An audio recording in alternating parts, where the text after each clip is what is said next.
All right. Hey, brother. How you doing? Hey, good, good. How are you? Hanging in there. So why don't you start off by introducing yourself? We take a drink of beer real quick. So, my name's Dallas Wolfe. I'm the owner of High Ground Brewing, one of the brewers there, and born and raised in West Virginia. So, of course, when somebody asks me if I want to do a Best Virginia podcast, I want to say yes. So, I'm excited to be here. All right. Good deal. We appreciate you. I'm excited to have you on here. Um, I want to start off by saying I'm a fan of you guys' beer. Uh, Well, thank you. Big fan of Weird Handshakes. I like that Yeah, one that a lot. one's And Druid Fluid. Those yep. are usually my go-tos if I go to a place that's serving your all stuff. Um, So, I kind of definitely want to focus on the brewery at first. So, what kind of brought it on? Like, what brought the concept up? What got you into brewing? Yeah. Well, it's like I tell everybody. I mean, it all starts out with beer, and maybe in college I didn't drink some of the best beers. I was into the Natty Lights and stuff like that, which is all good. But then my buddy was from DC and he started introducing me into craft beer, and there's stuff there that he was getting that was not even close to happening in West Virginia at the time. I mean, this is probably like 7, 8 years ago, back when Fat Tire and those were king, but you still had to, even Yingling was hard to get. So I decided that I was going to, well, my buddy of mine convinced me. I always said, you always say, well, I'm going to go ahead and start brewing beer, or, that you never get around to it until finally a buddy of mine, like, basically bought all of his stuff and said, hey, we're brewing like next weekend, get your stuff ready. So, it was, but either way, it ended up to being a complete disaster. We screwed that up pretty bad. My beer I didn't even get to drink my first beer. It was awful. It didn't even ferment and it was bad, but it was basically just because the beer wasn't available, and we started homebrewing on the side, and then when I failed at that first beer, like I took it personal, and I was like, I'm going to be I'm going to do as best I can, and I'm going to learn everything I can about beer, and I'm going to try to really succeed at this. And along the way, I fell in love with the craft. I fell in love with the processes. The art meets the science, and it was awesome. And the rest is just like, well, I told my buddy Adam, we were drinking a beer in the basement. It's like, I think I want to start a professional brewery, and he looked at me and said, all right, let's do it. So it literally was just like that was the decision. And I took a bunch of deliberate steps, and 4 years after that, we finally opened our doors. So a lot of planning, a lot of sacrifice, and a lot of stuff that just everything that comes to making something out of nothing into something. Well, yeah, and I'm glad you did it because you brought some of the beers to us. So, and Yeah, like you said, even now, like even still, the craft beer community is still growing in West Virginia. it is. And, Yeah, every day. yeah, absolutely. There's huge changes from day to day. And I knew when I convinced my dad that to start drinking IPAs was when I knew that there was hope in this state. You know what I mean? So that'll do it. I couldn't tell you what the first IPA I had was, but I remember it tasted just like shampoo. And that's what my friend told me. He's like, you gotta have a taste for it. Now I guess I gained it somewhere along the way, but yep. It that, takes that first practice. yeah, that first one tasted a lot like shampoo does. So Mhm. Yep, it's bitter, and it's just it's a lot of people's palates aren't quite ready for it. But yeah. what I like about the New England style, which I don't know if you pay attention to high ground stuff, but we almost do exclusively hot New England IPAs. We only have like one regular IPA. Everything else is New England. Is that we dial down the bitterness, up the juice, up the creaminess, up the flavor of drinking fruit juice, and it's so much more approachable. And there's a lot of people that are really coming over onto IPAs just because a lot of times people's first experience is a West Coast IPA that's like super bitter, really offensive, really piney. It smells like cat pee, and so I like the New England style for that, which makes IPAs a little bit more approachable. Yeah, I can see that. And I think that's one of the things that separates you all too, because, you know, any kind of business that you're first starting out in, you're going to do what's tried and true at first. A lot of people are anyways. So Right. you're gonna go the safe route to get some attention and get a little bit of a fan base built up, and maybe have that one that really sticks out. Sure. So what was the first beer you guys brewed as a company? As a company was Coltrane. Okay. And we still brew that, we brew that every couple of weeks. We're not big on flagship beers, but we do have, I'd say, 3 beers that we pretty consistently keep available. They might not be always available, but it's always coming around, soon, which is, Coltrane Mandatory Fun IPA, which is a standard IPA. It's not a New England. So that's kind of the one that we decided to go with for our just standard IPA for people that just want to drink a regular IPA, like a Lagunitas IPA or a Bell's Two Hearted or one of those. And then the third one is our Kolsch, which is super popular in a lot of the smaller town bars and stuff and restaurants that, because we try to go everywhere. We're not just distributing to, the high end craft beer bars and the places that, cater to strictly craft beer. We're in these little, 8-stool bars that serve chicken wings and stuff on the side of the road and all over the place. So we have a beer literally that we could sell to anybody. And, I take pride in that because I think everybody should enjoy beer. And, I think there's a lot of poor examples of beer out there that people like the taste. And, we can do better than that. So, I think it's great to bring great beer at an affordable price to some of these places. Yeah, I respect that. I respect that a lot.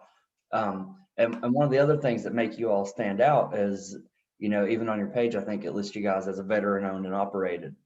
So you care to touch on that a little bit? Sure. Yeah. I mean, I've been serving in the Army for since 2000 and was it 2004 was when I joined the Army. So, I've been part of the National Guard ever since I joined. I went through RTC in college at WVU, and I really, really enjoyed the structure the Army gives and a lot of the opportunities that the Army has given me. It's given me plenty of experience, and I honestly would never have been able to start the brewery if it wasn't for the experience that I'd gained in the military. It gives you that commitment, and it gave me that organization and the drive and the leadership skills and all the things that really need or necessary in order to take a place from and at least and make it quasi successful. Yeah, absolutely. And thank you for your service. I appreciate it. And any of the other veterans that work with the brewery. Yeah, we have two other ones. So our head brewer Austin Weiser, and then our sales and distribution manager Wayne Border. Both of those guys are vets. All 3 of us served in Iraq, and then Wayne was in Iraq and Afghanistan. Wow. So we're all 3 of us are combat veterans, which is really, really unique because there's only 4 people that work for High Ground, and 3 of them are combat vets. So wow, or at least full time. We've got a lot of girls that do, they'll do the part time work and stuff. But of the full time people, the guys that are actually working there every day, 3 out of 4 are combat vets. Wow, that's awesome, and all the respect in the world to you guys. And and like you said, that the things that the Army instills in you all, like the commitment and the organization, the structure, all those things are crucial to maintaining a business and maintaining a craft of any sort. And I think that's awesome that it has a lot of staying power having you guys all have gone through that and have that commitment. Mm-hmm. Well, I mean, there's a level of professionalism that I really like with veterans. It's every time you're going to get somebody that is got a certain level of, you get a good, strong value system based already from the organization that they're in, and then, they're professional and they're often dedicated, and I love what they bring to the table. And being a veteran myself, I know what to expect from other vets, and we all kind of work similarly. So we work together great. We're like a big family where, we fight and, we laugh and we cry together. It's great. That's amazing. And I think that says a lot about you guys as a family and as a company, that really kind of drives home that you guys are here to stay. I think that's awesome. So are you able to talk about anything you guys have in the works? Sure. Well, we just released our barrel aged stouts that we've been hanging on to since the summer. So we've got Valley Furnace, which is our barrel aged Russian Imperial Stout. We aged it this year on Weller barrels. I don't know if you're a bourbon guy, but we ended up using Weller Special Reserve barrels that I ended up getting a hold of, which is pretty unique. And then we did the regular one, and then we did a variant with coffee and vanilla. They're both really good. Nice, coming at like 13.3% alcohol, so you got to take it easy. Yeah. But it's really good. And last year was a big hit, so we kind of doubled down and brewed twice as much so we can get a variant out this year. That's awesome. And then we did a barrel aged version of Market Zero. So all the barrel aged beers are coming out because it's the tail end of winter. Everybody is kind of like in the everybody's depressed, and everybody just wants to sit by a fire and drink big beers. So we're making sure those are available to them. And then on the IPA side, we've got a new milkshake. So if you like weird handshakes, then you're going to love this one. It's an orange dreamsicle IPA. New England. We put a bunch of oats in it, so it's super creamy. And then it's orangey and vanilla-y, and it's just smooth and super low bitterness. So it's just great. It literally tastes like a melted dreamsicle. Wow. Which is pretty cool. And it's called Wizard Dreams. Okay. So it's available in kegs now, and it's coming in cans here in the next couple of weeks once we get the labels done. That sounds awesome. Yeah. I'll try to get my hands on those. That sounds delicious, actually. Yeah. Well, and there's all kinds of fun stuff. We've been doing tart shake IPAs. And we coined the phrase was coined by Cinderlands Brewing up in Pittsburgh. So tart shake IPA being that it's a milk-shaped IPA that's tart, like a regular sour. So it's like sweet and sour together, and then you can do all kinds of decadent, like almost like dessert types of beers. So we've released 3 of those so far. We did Augies, which was like a blackberry cobbler IPA. Then we did Coconut Pete, which was like a island drink, like almost like a painkiller or something like that, with like bunches of coconut and guava. And then we just released To Be Fair, which is a maple syrup blueberry pancake. Pretty heavy on the maple syrup, because if you're like me, I like to dump a bunch of syrup on my pancakes. But so that's cool stuff that's coming out. But big mad props to Austin Weezer and Adam Oates, both guys in the brew house with me. We challenge each other. We say, what if we made this? And then we try to figure out how to do it. And then we'll just do it. And sometimes we hit it pretty good. Sometimes, we need to tweak it. But I got talented folks that's working for me. So, we're pretty close about every time. Then we don't have to do too much tweaking. But so I'm super fortunate to have that. Have a good team developing these beers, and then I'm even more fortunate to have a guy that can go out there and sell it. And I've got a great taproom manager. He's the guy that's out there as the face at the taproom that is doing all the good work and making the contacts and treating our customers right. So I'm really fortunate to have such a great team, and it's like a family. I mean, it's great. I'm living a great life as an owner of a business where your employees are like family. It's exactly what I wanted. No stress at all when I go into the brewery.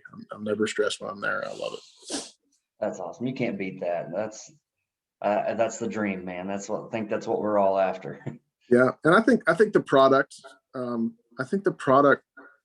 I think you could see that, and maybe I'm getting a little bit metaphorical or metaphysical or whatever, but I feel like the product, the results, you can tell it was raised in a good home. You know what I mean? Like the beers came from a good home, and it truly was brewed with love and teamwork. So, yeah, I think that goes back to what you were saying earlier. It doesn't sound like you guys just half-ass stuff. It sounds like you put your dedication to it, and you try to make sure that you get what you're after, and you're not going to put something that's okay. We'll put it out, and you're not going to do that. I don't think. No, we're pretty deliberate when it comes to that, and I've full transparency. I've definitely dumped a few beers that didn't make the standards. Probably could have released them. Probably would have sold fine, but sometimes they just don't turn out the way you want them, and I'm willing to draw the line and say no, that's not the quality that we're looking for. Let's try it again. So I think that's a big deal. And I think especially, in the beer market and, I'm obviously not in the shoes that you're in, but as a consumer, I think, you see microbreweries and like home brewers, even myself, I've tried my hand at it. So, it's one of those Right. things that everyone can maybe try, but few get it just right and just right enough to really take it and go with it. And there are many people out there who are like, this is okay, let's sell this, but it's not Right. great. It's not up here. It's like down here with, Yeah. so I I mean, don't know.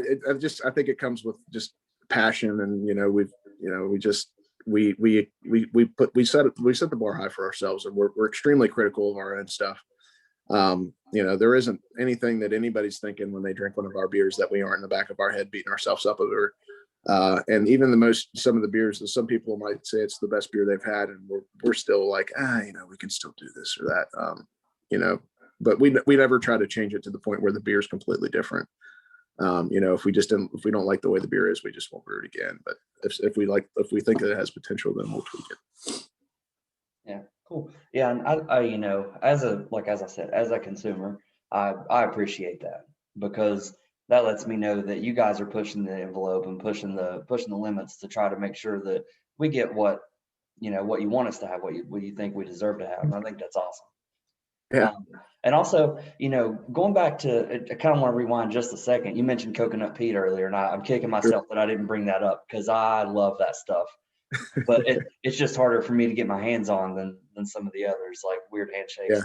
because I have Oscars down the road, and they keep you guys Oh yeah. stuff on tap. Love So off. me Yeah. too. Yeah. And Jason runs a good ship over there. oh yeah, can't complain. But Coconut Pete, love the stuff. I just want to make sure I threw that out there. Yeah. Well, appreciate it. Yeah, it'll be coming around. I think we're going to brew it again, like in the summertime. Cool. It was really funny because everybody's like, "You're making a coconut island drink in the dead of winter? Like, what are you doing?" I was like, "I don't know. Sometimes we just do stuff and we don't know why." But That's some dangerous stuff. I really thought it was going to be. I was like, "Yeah, this is great." It definitely should have probably came out in the summertime, but whatever. We Oh, sometimes do what we feel like doing. exactly. But it's dangerous stuff. It's super drinkable. Yeah. So I know it's a weird time because of COVID and everything like that, and so events aren't really happening the way they should or the way they used to. What are some types of events that you guys usually like to get involved with, or any that you kind of have your eyes on? You know, you can't talk about festivals unless you talk about rails and nails.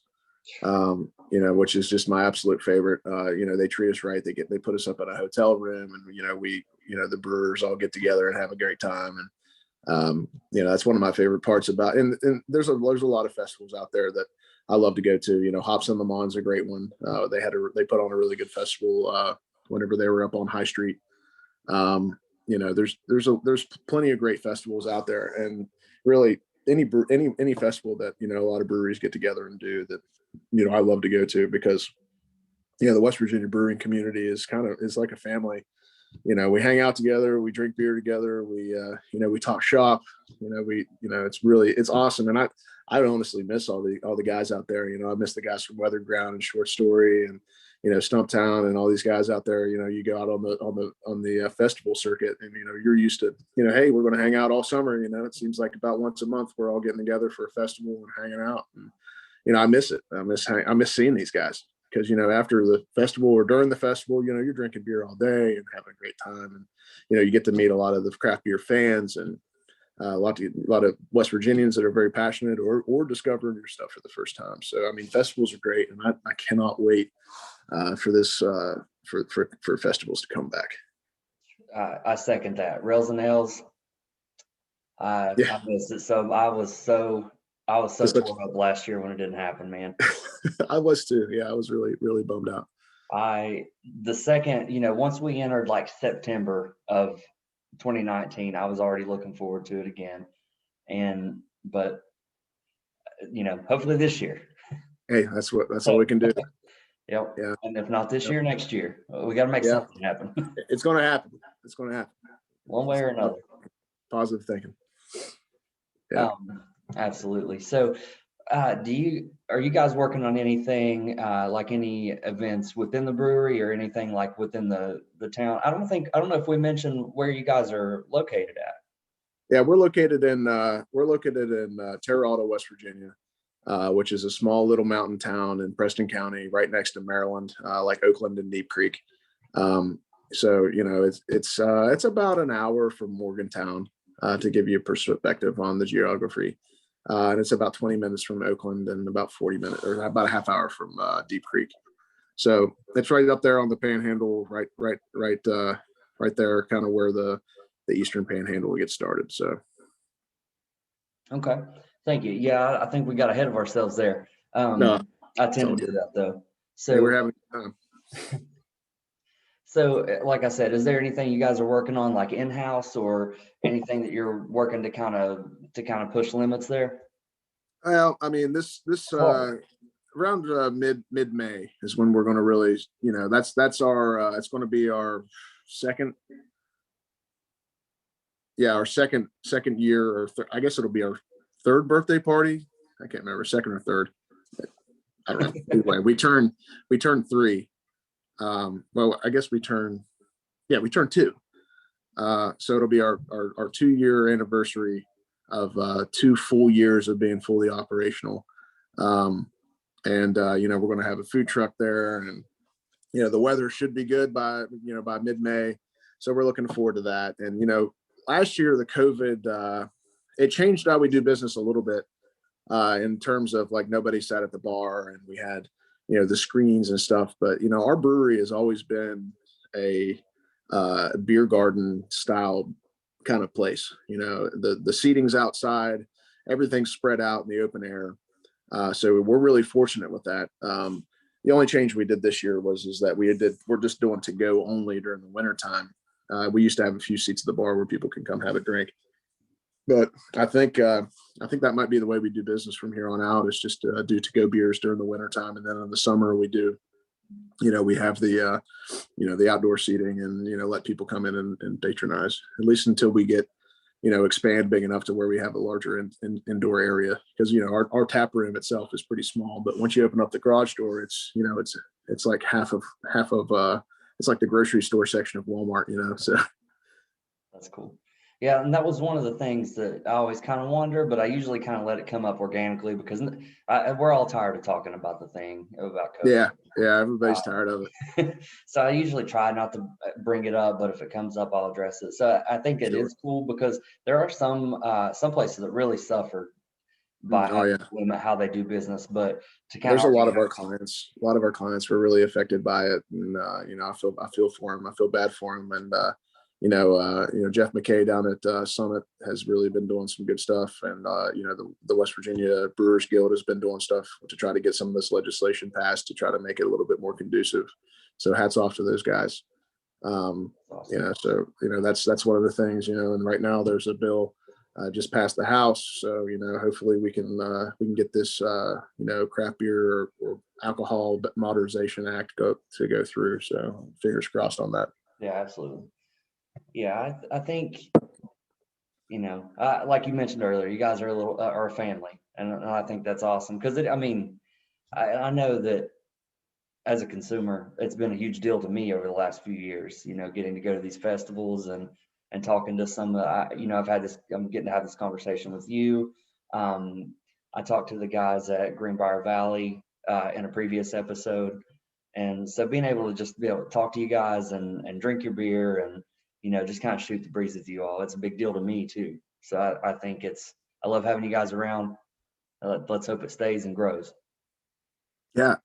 Hey, before we get off the brewery topic, I wanted to compliment you on your logo, by the way. So I'm a big tattoo guy, and your podcast logo is like straight up American traditional tattoo. Like who did your tattoo, or who did your logo? That was Derek Jemison. He's out at Five Star in Louisville now. He used to be at Epicenter in Huntington. He's did a couple tattoos for me, and whenever I was kind of thinking about the idea, I was like, I want him to do it because I think it does represent kind of just the traditional, no frills kind of stuff that we have for the state. And plus, Yeah. I love his work. He's done a few tattoos for me. Wouldn't have anybody else touch me as far as American traditional style. Nice. He's, in my opinion, the best at what he does, at least around here, at least that I've seen. Awesome. That's very cool. Yeah. So that's something we have in common. So our logo is, you know, the American traditional tattoo Yeah. style. It was done by Christos down at Wild Zero Tattoos. Yeah. Okay. And you know, so he did that. And then, you know, a lot of our can art is done by tattoo artists. You know, we have Sutton Daniels that does Self-Care Clothing Company that does a lot of our can art. We have, we just recently got Paul Anderson, who is doing tattoos down in Morgantown. Start doing, so he did our weapons free label, and he's doing our Wizard Dreams label. So we got that going on. And then of course, we also have not American traditional, but we have Adam Matthews, who is a really cool like monster like drawer of monsters, an artist that loves to do monster stuff, and I love monster stuff. Yeah. I'm big into it. So you know, any like Coltrane label, and I don't know if you've seen some of our labels, but some of those real, like the Coconut Pete label was done by Adam Matthews. So he's great. So super talented team of artists. So you know, I would love to have his contact information. Maybe I'll see if he's interested in doing a beer label for us. Yeah, absolutely. I'll hook you up for sure. Cool. I think you would be interested. Excellent. Yeah, I'll send you that stuff for sure. He's, like I said, he's awesome. He's I love it. not only his art style, but his approach. Like super light-handed, super quick, but thorough. Can't say enough good things about him. He's a good dude. Awesome. Yeah, and I'm glad you brought that up too, because I was going to ask you. I always like talking about the can art because that's, you know, that's what sells. That's what gets people to taste the beer most of the time. Most of the time, yeah. I mean, it's for real. I mean, you know, full disclosure, I've bought plenty of beers just because of the cool label. Oh yeah. Yeah. Absolutely. And because, you know, I think one of the things is that shows that people are putting thought into it too, because most of the time a good label is going to kind of match the type of brew you have or the flavor profile. So, Yeah. you know, if it usually, I like to talk about Greenbrier Valley, how they have Bat Boy and Mothman for their darker brews. And, you know, that really kind of, you know, you taste that and I'm like, yeah, that's exactly what I pictured it tastes like. This is this tastes just like Mothman. Right. I don't know. I don't think I've ever tasted Mothman himself, but no, I love their labels too. They do a great job. Yeah. So I think that's a cool thing because it all goes hand in hand. You gotta package it right. So I'm glad you brought that up for sure. Yeah, cool. Yeah, I mean, I always try to give credit where credit's due. You know, in order to be successful, you gotta surround yourself with good people, and you know, good. You know, I'm super fortunate to have so many talented and you know good people around me. So you know, that's the biggest thing. I mean, people are your greatest asset, and you know, an owner should never forget that ever. You know. I think it shows, and I'm not a paid spokesperson, just clarification. But again, I think it shows through your all's work and just through, you know, how much you guys have grown in such a short time too. I mean, you know, like I said, like we were talking about, there are some breweries that, you know, they pop up and they go away pretty quick sometimes. But the community itself is growing, and for you guys to make such a big impact so quickly, I think is awesome. Yeah. Well, I mean, it's all about the beer, and you know, it's all about you know, reaching out to your customers, and you know, we try to do as much as we can on social media. You know, my wife manages all the marketing stuff, so she does our social media page and our Instagram and Twitter, and you know, she's on Untapped all the time, commenting and cheersing people, and just, you know, talking beer with people on Untapped, and you know, I think that really you know, helps us connect with our customers in a way that they don't expect. You know, not everybody expects to check in a beer and then have the brewery cheers their check-in within 5 or 10 minutes of checking it in. You know, Yeah. so you know, we definitely try to stay on top of that. And that's one of my goals is to make sure that everybody that's drinking our beer knows that, hey, that, these are people that really genuinely care about the product, and they care about the craft and the trade, and about the state and everything. And we're not absentee parents when it comes to our product. Yeah, and that's not the first time you brought up kind of the parental role with the beer. Yeah. Earlier you said that it was raised in a good home, I think is what Yeah. you said. So Yeah, I mean, they're all of our little kids that we ship out into the great wide world. I think that's awesome because that's just a cool way to look at it. I won't beat the dead horse on that, but Sure. I think that's cool. So I like to ask people what your favorite thing about the state is. Oh man, I love that I love the fact that the people here are so friendly. You forget what it's like to be a West Virginian. You take for granted that, like, I say hi to everybody, and everybody I know says hi to everybody, and you go to Walmart and it takes you an hour and a half to get out of there in a small town, just because you run into everybody you see, and that's the kind of stuff that makes West Virginia really cool, is that we're still super friendly to each other. You go to Pittsburgh, or you go to DC, or any of the bigger places, and you try to talk to somebody or just say hi to somebody, and often you get ignored. And in West Virginia, you're always like wanting to say hi to people, and then you say hi to somebody and they look at you like you're crazy. So that's one of my favorite things about West Virginia, is just the folks here are great. They're genuine. They're good people, and I'm proud to be part of the state, and I'm proud of all the people here. And I think that's great. Of course, West Virginia is beautiful, so you got that. That's a great thing. I live in Preston County here, where the mountains are high and the river flows, and we got a great conservation team at the Friends of Cheat. They take care of our rivers. So I mean, I love the beauty of it as well, and the solitude. I'm a private person, and I like to have my space, and that's also a great thing, is that you're not on top of everybody, and it's not like the city environment. I don't know. That's what I mean, I grew up here, and I don't really know. I know that whenever I go to bigger places that I'm uncomfortable. So, it only takes a couple of times leaving home to realize how much you miss it. And been in the military, I've spent quite a lot of time away. And as soon as I leave, I can't wait to come back. And that's how it's home. Absolutely. Amen. Couldn't have said it better. And I think, all the things you said are most of the things you said are things that I've thought about. Whenever I was younger, I was always like, my goal was to get out of here. I grew up in Boone County.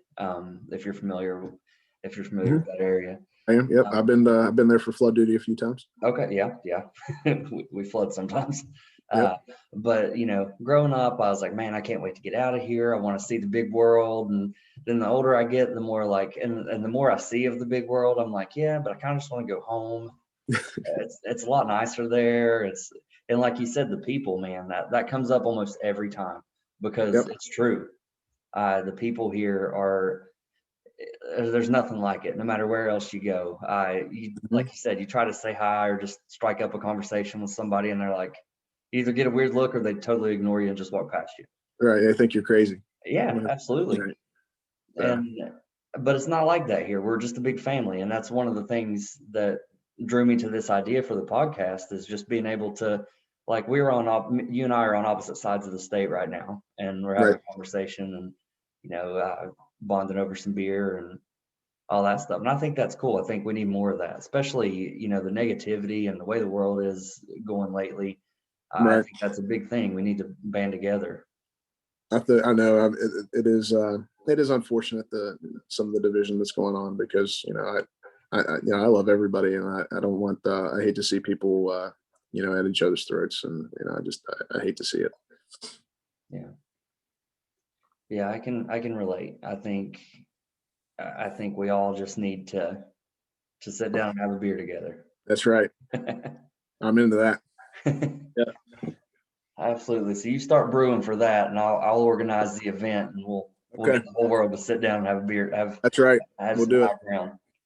Yep. I'm into it. Absolutely. So, is there anything else you want to talk about with the brewery? Yeah, I feel pretty, feel like we pretty much covered all the aspects. I think I did my shout outs and, talked about just about everything that, I think people that would be interested in what, I got going on would, need to know. Okay. Okay.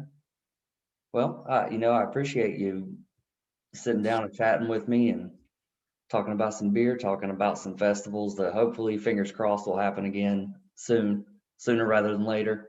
Uh, Right. Yeah. I can't wait for that. That's right. yes. See if you can whisper in the right ears. Yeah. I'll try.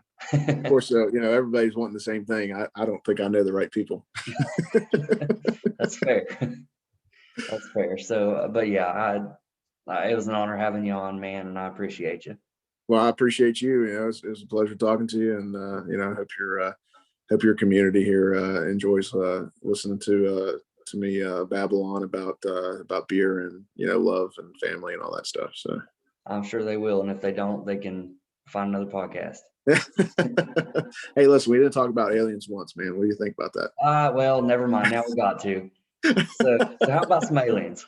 Hey, man, I don't know. I don't know. I think I'm like Fox Mulder, man. I want to believe. Okay, yeah. So we'll put a pin in that one and talk about it next time. How about that? Hey, I'm in. I'm in. Anytime you want to talk, I'm good. I don't have to talk about beer. I'm a big cryptid fan. I like alien stuff, and I'm into. I'll talk about anything. I'll talk about food. I'll talk about anything. Okay. Love it. So, well, cheers to you, my friend. And, thanks for inviting me on, and to all you listeners out there. Uh, if you haven't had a chance to drink some high ground, go out there and give her a shot. And if you are a drinker or a consumer of high ground, then thank you very much. And I do it for you. So thanks very much. We appreciate you, brother. Thank you.